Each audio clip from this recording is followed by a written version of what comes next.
السلام علیکم۔ سیاہ نیولا قسط نمبر 8 پیش خدمت ہے۔ ایک مکان کے قریب لے جا کر انہوں نے گھوڑے روکے۔ کہنے لگے، اندر جا کر آرام کرو۔ بھوکے ہو؟ میں نے کہا، بہت زیادہ۔ ٹھیک ہے، تمہیں خوراک مل جائے گی، لیکن کوئی بے تکی حرکت نہ کرنا۔ گرتے پڑتے ہم اس مکان میں داخل ہوئے اور بستروں پر لیٹ گئے۔ ایلیا بولی، قاسم، انہوں نے تو یہاں پورا شہر آباد کر لیا ہے، یہ کوئی معمولی بات نہیں۔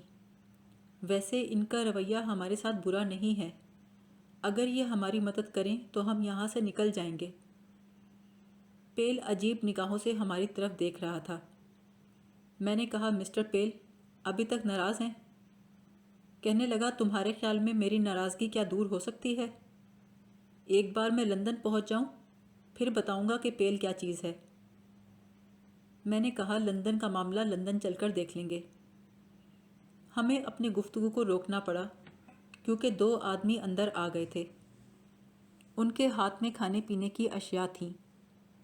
بہت عمدہ ناشتہ تھا اور کافی پی کر تھکن ایسے اتری جیسے کچھ ہوا ہی نہ تھا۔ پیل بھی بہت بہتر نظر آ رہا تھا۔ وہ کسی سوچ میں ڈوبا تھا۔ ناشتہ کرنے کے بعد دروازے کی طرف بڑھا۔ میں نے کہا، آپ کہاں جا رہے ہیں؟ کہنے لگا، جہنم میں۔ مسٹر پیل، ایسی جلدی بھی کیا ہے؟ موت کا انتظار تو کر لیں۔ ویسے آپ کی کوئی حرکت ہم تینوں کے لیے نقصان دہ ثابت ہو سکتی ہے۔ بولا، میں کوئی حرکت کرنے نہیں جا رہا۔ وہ دروازے سے نکل گیا۔ کافی دیر تک واپس نہ آیا تو مجھے تشویش ہوئی۔ میں اپنی جگہ سے اٹھا۔ جب دروازے سے باہر قدم رکھا تو 2 سفید فام نظر آئے۔ میں نے کہا، کچھ دیر قبل ہمارا ساتھی باہر نکلا تھا، کیا تمہیں علم ہے کہ کہاں گیا؟ کہنے لگا، اس نے کہا تھا کہ وہ ہمارے سربراہ یا کسی اہم آدمی سے ملنا چاہتا ہے، اس کے پاس ایک خاص اطلاع ہے۔ چنانچہ ہم نے اسے اپنے باس مسٹر فرنینڈس کے پاس بھیج دیا ہے۔ میں نے کہا، لیکن وہ ابھی تک واپس کیوں نہیں آیا؟ بولا، شاید کوئی اہم بات ہوگی۔ میں واپس آ گیا۔ ایلیا میرے نزدیک ہی کھڑی تھی۔ اس نے یہ ساری گفتگو سن لی تھی۔ وہ تشویش سے بولی، قاسم، کہیں یہ بوڑھا کوئی مصیبت نہ بن جائے۔ آخر وہ ان لوگوں سے کیا کہنے گیا ہے؟ میں نے کہا، فکر مت کرو، ہمارے خلاف باتیں کر کے وہ زیادہ سے زیادہ ان کی ہمدردیاں سمیٹ کر لندن پہنچنے کی کوشش ہی کرے گا۔ میرے ذہن میں ایک خطرہ سر ابھار رہا تھا۔ پیل ایلیا کو چھوڑنا نہیں چاہتا تھا، البتہ وہ مجھے راستے سے ہٹانے کی کوشش کر سکتا تھا۔ انتظار کرتے کرتے دوپہر ہو گئی۔ کھانا لایا گیا تو میں نے کہا، ہمارا ساتھی ابھی تک نہیں آیا، میں معلوم کرنا چاہتا ہوں وہ کہاں ہے۔ وہ بولا، ہم تمہارا پیغام مسٹر فرنینڈس کو پہنچا دیں گے۔ ایلیا کہنے لگی، پیل جو حرکت بھی کرے گا میرے لیے کرے گا۔ اس کے خیال میں تم نے مجھے اس سے چھین لیا ہے، وہ ضرور تمہیں راستے سے ہٹانے کی کوشش کرے گا، شاید کسی جال میں پھنسانا چاہے گا۔ میں نے کہا، ایلیا، تم پریشان مت ہو، جو ہوگا دیکھا جائے گا۔ آؤ کھانا کھا لو۔ میں نے مشکل سے اس کا موڈ ٹھیک کیا۔ کھانا کھانے کے بعد ہم آرام کرنے لیٹ گئے۔ ایلیا میرے لیے بہت فکر مند تھی، بہت الفت کا اظہار کر رہی تھی۔ کہنے لگی، قاسم، ہمیں ملے ہوئے زیادہ وقت نہیں گزرا، لیکن تم سے بہت یگانگت ہو گئی ہے۔ وہ میرے خاصے قریب لیٹی تھی۔ اسی وقت ایک زوردار آواز آئی۔ ہم دونوں اچھل پڑے۔ چھت کی لکڑی کا ایک تختہ ٹوٹ گیا تھا اور نیچے لٹک رہا تھا۔ ٹوٹے ہوئے تختے کے قریب سے جو شے نکل کر روشن دان میں داخل ہوئی، اسے دیکھ کر میں ششدر رہ گیا۔ مجھے اس کی صرف ایک جھلک نظر آئی، اس کے بعد وہ غائب ہو گیا۔ یہ سیاہ نیولا تھا۔ چھت کا تختہ کس طرح ٹوٹا، یہ بات دنیا کا کوئی شخص نہیں بتا سکتا تھا۔ ایلیا پھنسی پھنسی آواز میں بولی، یہ کیا تھا قاسم؟ میں نے کہا، شاید کوئی بلی۔ اتنے میں دروازہ کھلا اور 2 محافظ کمرے میں داخل ہوئے۔ وہ گہری نگاہوں سے ادھر ادھر دیکھنے لگے۔ ان کی نگاہیں چھت پر پڑیں۔ کہنے لگے فرار کی کوشش؟ میں نے کہا میں یہ کوشش کیسے کر سکتا ہوں، خالی ہاتھ ہوں۔ ان میں سے ایک بولا چلو ہمارے ساتھ۔ میں اور ایلیا باہر نکلے۔ لکڑی کے مکانوں کی قطاروں سے گزرتے ہوئے وہ ہمیں کچھ دور ایک بڑے سے مکان کے سامنے لے کر پہنچے۔ ہم اندر داخل ہوئے تو مکان کے ہال کمرے میں سفید لباس پہنے ہوئے ایک ادھیڑ عمر شخص بیٹھا تھا۔ وہ چہرے سے ہی خرانٹ نظر آتا تھا۔ اس کی آنکھیں چھوٹی چھوٹی سی تھیں۔ اس نے بیٹھنے کا اشارہ کیا۔ ہم بیٹھے تو بولا تم سے کہا گیا تھا کہ کوئی ایسی حرکت نہ کرنا، پھر بھی تم نے فرار ہونے کی احمقانہ کوشش کی۔ میں نے کہا جناب آپ اس جگہ کا خود معائنہ کر لیجئے، یہ کیسے ممکن ہے کہ کوئی اتنا بڑا شہتیر توڑ دے؟ کہنے لگا فرار ہونے کی کوشش کرتے بھی تو جاتے کہاں؟ میں نے کہا اتنی عقل تو مجھ میں بھی ہے، میں اس جال کو کیسے بھول سکتا ہوں جس میں رات بھر لٹکا رہا ہوں؟ چنانچہ مجھ سے یہ حماقت منسوب کرنا دوسری حماقت ہے۔ بولا باتیں اچھی کر لیتے ہو، کیا نام ہے؟ قاسم وجدان۔ اور لڑکی کا نام؟ ایلیا۔ بہرحال تمہیں اس لیے نہیں بلایا کہ تمہارے فرار کی کوشش پر باس پرس کروں، میں ویسے بھی تمہیں بلانے ہی والا تھا۔ افریقہ کے ان اندرونی علاقوں میں کیوں آئے ہو؟ ہیرو یا سونے کی تلاش میں؟ میں نے کہا نہیں، صرف مہم جوئی کے لیے۔ تمہارا تعلق کہاں سے ہے؟ ایشیا سے۔ لیکن یہ لڑکی تو یورپین معلوم ہوتی ہے۔ یہ یہیں افریقہ میں ملی تھی۔ ہم نے اپنے بارے میں سب کچھ بتا دیا ہے، کیا آپ اپنا تعارف کروائیں گے؟ میرا نام فرنینڈس ہے۔ مسٹر فرنینڈس، ہمارا ایک ساتھی آپ کے پاس آیا تھا، وہ اب کہاں ہے؟ کہنے لگا وہ بالکل خیریت سے ہے اور تم سے زیادہ ہوش مند ہے۔ ویسے بھی اس کی رگوں میں مغرب کا خون ہے، جبکہ تم ایشیائی ہو، اندھا دھند عمل کرنے والے۔ میں نے کہا ضرور انہوں نے ہمارے خلاف زہر اگلا ہوگا۔ وہ بولا مسٹر قاسم، اتنا بڑا کارخانہ چلانے والے ہم لوگ کیا اتنے احمق ہیں کہ تمہاری اصلیت سے واقف نہ ہوتے؟ کیا تمہارا تعلق ان سیاہ فام لوگوں سے نہیں جو اپنی سرزمین ہم سے خالی کرانے کے خواہش مند ہیں اور آئے دن ہمارے خلاف بغاوت کرتے ہیں؟ تم وہی ہو نا جو سیاہ فاموں کو لے کر ہم پر حملہ کرنے آئے تھے؟ اس وقت میرا خون کھول رہا تھا۔ میں نے یہ بات ایلیا کو اکیلے میں بتائی تھی۔ اگر یہ بات پیل کو معلوم تھی، اس کا مطلب یہی تھا کہ وہ چھپ کر ہماری باتیں سنتا رہا تھا۔ دل چاہتا تھا کہیں سے پیل مل جائے تو اس کا گلا دبا دوں۔ فرنینڈس بولا اگر مسٹر پیل تمہارے بارے میں کچھ نہ بھی بتاتا تب بھی میں تمہیں دیکھتے ہی پہچان لیتا۔ میرے دوست، ہمارے پاس ایسے ذرائع ہیں کہ وحشیوں کی ان بستیوں کو اپنی نگاہ میں رکھتے ہیں، ان بستیوں کو جو ابھی تک ہمارے خلاف ہیں۔ مجھے معلوم ہے ان کے درمیان میں تمہیں بہت بڑی حیثیت دی گئی تھی۔ انہوں نے اپنے مقصد کے لیے تمہیں استعمال کرنے کا فیصلہ کیا۔ تم جس فوجی دستے کو لے کر آئے تھے اسے ہم نے ہی ہلاک کیا تھا، اور جو بچے وہ مشکل سے واپس بھاگے۔ میں نے کہا میں اس بات سے انکار نہیں کروں گا۔ بولا تو یہ بات تو طے ہو گئی کہ تم ہمارے دوست نہیں دشمن ہو۔ رہا معاملہ مسٹر پیل کا، تم نے ان کی ساتھی ایلیا کو بہکا کر اپنے ساتھ ملا لیا۔ مسٹر پیل ایک مغربی ہیں، وہ تو ہمارے مفاد کے لیے جان کی بازی لگا سکتے ہیں۔ وہ بھی ہماری طرح ان جنگلیوں سے نفرت کرتے ہیں، لیکن تم ایک ایشیائی ہو، تم کبھی ہمارے ہمدرد نہیں ہو سکتے۔ اور مس ایلیا، آپ کیوں اس ایشیائی کے ساتھ مل گئیں؟ ایلیا بولی میری مرضی، میں اس بوڑھے سور کی طرح تنگ نظر نہیں ہوں۔ وہ بولا مس ایلیا، یہ شخص ہمارا باغی ہے، اسے تو ہم زندہ چھوڑ نہیں سکتے۔ رہیں آپ تو جب آپ یہاں تک آ ہی گئی ہیں تو ہمارے مشن کے لیے کام کریں۔ میں چاہتا ہوں کہ آپ ہمارا ساتھ دیں۔ ہمیں عورتوں کی شدید ضرورت ہے۔ جنگل کی زندگی میں ہمارے ساتھیوں کے پاس عورتیں نہ ہوں تو زندگی بھلا کیسے گزرے؟ ایلیا بولی، ذلیل، کمینے، بکواس بند کر۔ وہ بولا، پہلے پہل ہر لڑکی ایسے ہی الفاظ بولتی ہے، بعد میں ٹھیک ہو جاتی ہے۔ خیر مسٹر قاسم وجدان، باغی کی سزا موت ہوتی ہے۔ میں خاموش رہا۔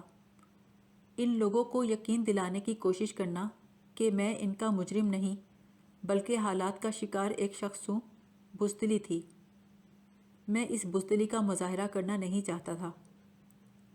اس نے میری طرف اشارہ کر کے اپنے آدمیوں کو حکم دیا، لے جاؤ اسے، جب چاند نکلے گا تو بھونکنے والے خوشی کا رقص کریں گے۔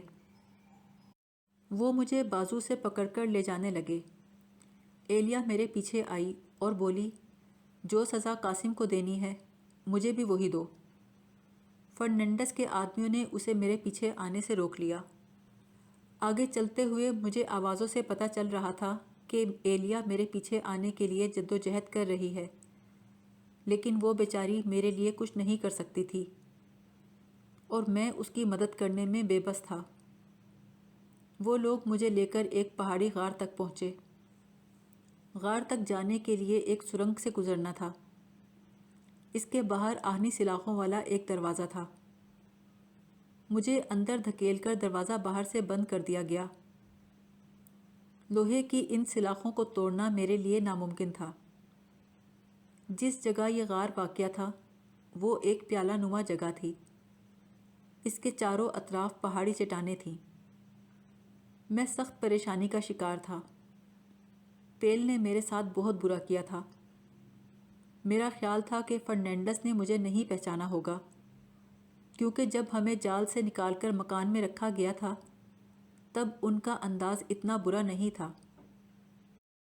میں غار کی کھردری زمین پر لیٹ گیا اور اپنی اس تھکا دینے والی زندگی کے بارے میں سوچنے لگا۔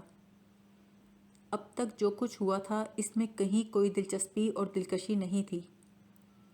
پہلے ڈیکا کے ہاتھوں میں پڑا، پھر سردار بایا کی بستی میں، اس کے بعد فرار ہوا اور آج یہاں موجود تھا۔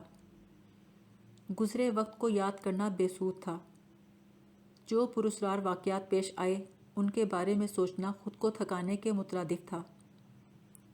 مثلاً ناتا، کیا وہ کوئی جنگلی لڑکی تھی یا فریب یا خواب؟ اور یہ بیچاری ایلیا، یہ تو انسان تھی، میری محبت پانے کی خواہش کر کے ہی رہ گئی۔ تب ہی مجھے سیاہ نیولے کا خیال آیا۔ میری نگاہ نے دھوکہ نہیں کھایا تھا۔ جس وقت چھت کا تختہ ٹوٹا، شکائی وہاں سے نکل کر روشن دان میں گھس گیا تھا۔ گویا وہ مجھے اپنی موجودگی کا احساس دلانا چاہتا تھا۔ میں نے سوچا، کیا یہ پراسرار نیولا یہاں بھی میری حفاظت کرے گا؟ نہ جانے رات کا کون سا پہر تھا جب اس قید خانے میں گڑگڑاہٹ سی ہوئی۔ ایسا لگا دروازہ اپنی جگہ سے سرک رہا ہے۔ ساتھ ہی غار کی پچھلی دیوار مزید پیچھے کی طرف جانے لگی۔ کچھ سمجھ نہیں آ رہا تھا کیا ہو رہا ہے۔ دروازے کے قریب مجھے دو چنگاریاں نظر آئیں۔ یہ آنکھیں تھیں، شکائی کی۔ سیاہ نیولا میرے قریب موجود تھا۔ پھر ایک آواز میرے کانوں میں گونجی، تم خوفزدہ ہو؟ میں نے چاروں طرف دیکھا۔ اس ننھے سے نیولے کے علاوہ اور کوئی موجود نہ تھا۔ تو یہ آواز کہاں سے آئی؟ آواز دوبارہ سنائی دی، میں تمہارے ساتھ ہوں۔ میں نے کہا، تم کون ہو؟ تمہاری چاہت، تمہاری پرستار۔ لیکن کہاں ہو تم؟ ہواؤں میں، فضاؤں میں، تمہارے وجود میں۔ میرے سامنے آؤ۔ اس وقت یہ ممکن نہیں ہے، میں تم سے بہت جلد ملوں گی۔ میں نے کہا، غار کی یہ دیوار جو پیچھے ہٹ رہی ہے اور دروازہ میری طرف بڑھ رہا ہے، یہ دیکھ کر مجھے وحشت ہو رہی ہے۔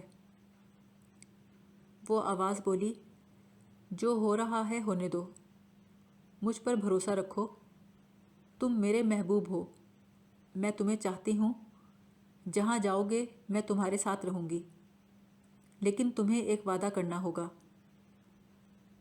کیسا وعدہ؟ تم جہاں رہو میری امانت رہو گے۔ اگر تم نے کسی سے التفات کا اظہار کیا تو میں تمہاری یہ خواہش پوری نہ ہونے دوں گی، کیونکہ میں تمہیں چاہتی ہوں، لیکن میں تو موت کے قریب ہوں۔ میری زندگی میں یہ ممکن نہیں کہ تمہیں اس طرح موت آئے۔ وہ لوگ مجھے ہلاک کرنا چاہتے ہیں۔ اطمینان بھری آواز آئی، میں انہیں ہلاک کر دوں گی۔ میں نے کہا، لیکن میں خوفزدہ ہوں۔ وہ بولی، تمہیں فولاد کا جگر رکھنا چاہیے۔ میں تمہاری حفاظت کروں گی، لیکن تم میری امانت ہو، یاد رکھنا تم میری امانت ہو۔ میں ایک گہری سانس لے کر رہ گیا۔ یا خدا، یہ میں کن حالات کا شکار ہو گیا ہوں؟ کیا میں خود کو ایک نیولے کی امانت سمجھوں؟ غار کی پچھلی دیوار کے پیچھے ہٹنے سے میں جس جگہ نکلا تھا وہاں مجھے بہت سی چمکتی ہوئی چنگاریاں نظر آ رہی تھیں۔ پھر جب ان کی آواز آئی تو پتہ چلا یہ چنگاریاں آنکھیں تھیں، بھیڑیوں کی آنکھیں۔ تو یہ تھی وہ موت جو فرنینڈس نے میرے لیے تجویز کی تھی۔ پھر ایک خوفناک واقعہ پیش آیا۔ ان بھونکتے ہوئے بھیڑیوں میں سے ایک نے جیسے ہی مجھ پر چھلانگ لگائی، اس کی دردناک آواز سنائی دی۔ کسی نادیدہ طاقت نے اسے چیر کر 2 حصوں میں تقسیم کر دیا۔ اس کے خون کی بو پا کر اس کے اپنے ساتھی بھیڑیے اس پر ٹوٹ پڑے۔ میں احمقانہ انداز میں کھڑا دیکھتا رہا۔ ایک ایک کر کے تمام بھیڑیے خون میں نہاتے جا رہے تھے، لیکن وہ قوت نظر نہیں آ رہی تھی جو ان کو اس طرح درمیان میں سے چیر کر پھینک رہی تھی۔ 8 بھیڑیے میرے سامنے موت کا شکار ہو گئے۔ اب میں اس سوراخ کی طرف بڑھا جہاں سے یہ بھیڑیے آئے تھے۔ وہاں سے بو آ رہی تھی۔ یقیناً یہ بھیڑیوں کی قیام گاہ تھی۔ میں سوچ میں تھا کہ اب کیا کروں۔ اس پیالہ نما وادی سے باہر نکلنا ناممکن تھا۔ پہاڑ پھسلواں تھے اور بالکل سیدھے تھے۔ میں ایک جگہ ٹیک لگا کر بیٹھ گیا۔ پچھلی رات کی طرح یہ رات بھی بہت تکلیف میں گزری۔ صبح کی روشنی میں فرنینڈس کچھ مسلح آدمیوں کے ساتھ آیا۔ انہوں نے بھیڑیوں کی لاشوں کو دیکھا۔ فرنینڈس نے میرے شانے پر ہاتھ رکھا، میرے بازو کی مضبوطی کا اندازہ کرنے لگا۔ بولا، کیا تم واقعی انسان ہو؟ میں تمہاری قوت سے بے حد متاثر ہوا ہوں۔ طاقتور لوگ میری سب سے بڑی کمزوری ہیں۔ جس طرح سے تم نے ان بھیڑیوں کو چیر ڈالا ہے، کوئی عام آدمی ایسا نہیں کر سکتا۔ میں تمہاری طرف دوستی کا ہاتھ بڑھاتا ہوں۔ میں نے کہا، مسٹر فرنینڈس، آپ یہ دوستی نہیں نبھا سکیں گے۔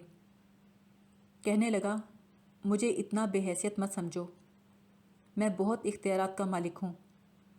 آؤ میرے ساتھ، اب تم آزاد ہو، اور تمہاری ساتھی ایلیا بھی آزاد رہے گی۔ اس کے بعد حالات یکسر بدل گئے۔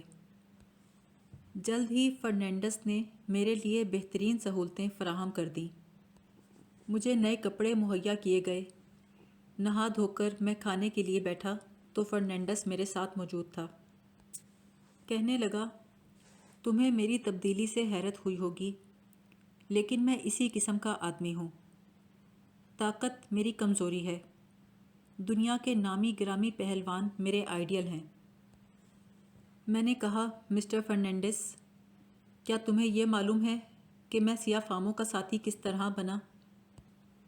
بولا، نہیں، میں اس بارے میں نہیں جانتا۔ میں نے کہا، تم نے میری کہانی سننے کی کوشش ہی نہیں کی۔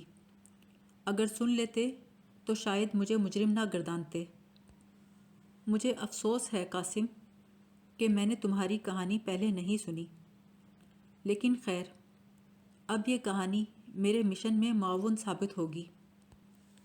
صرف مسٹر پیل نے ہی یہ بات نہیں بتائی کہ تم ان سیاہ فاموں کے مددگار ہو بلکہ یہ بات ہمارے ریکارڈ پر موجود تھی۔ تمہیں معلوم ہے ہمارا ریکارڈ کیسے مرتب ہوتا ہے؟ میں نے کہا نہیں، میں کیسے جان سکتا ہوں؟ کہنے لگا ہمارا ایک مصنوعی سیارہ ان بستیوں پہ گردش کرتا ہے جو اب تک ہمارے قبضے میں نہیں آئیں۔ ان بستیوں میں ہونے والی کارروائیوں کی تصاویر ہمیں ملتی رہتی ہیں۔ ان تصاویر میں ہم نے بارہا تمہیں دیکھا ہے۔ ہمیں تمہارے بارے میں خاصی تشویش تھی کہ تم کون ہو اور کیوں ان کے مددگار بن گئے ہو۔ ہمارا اندازہ تھا کہ کوئی بہت بڑا لالچ تمہیں ان کا ساتھی بنا چکا ہے، لہٰذا ہماری فہرست میں تمہیں دشمن قرار دے دیا گیا۔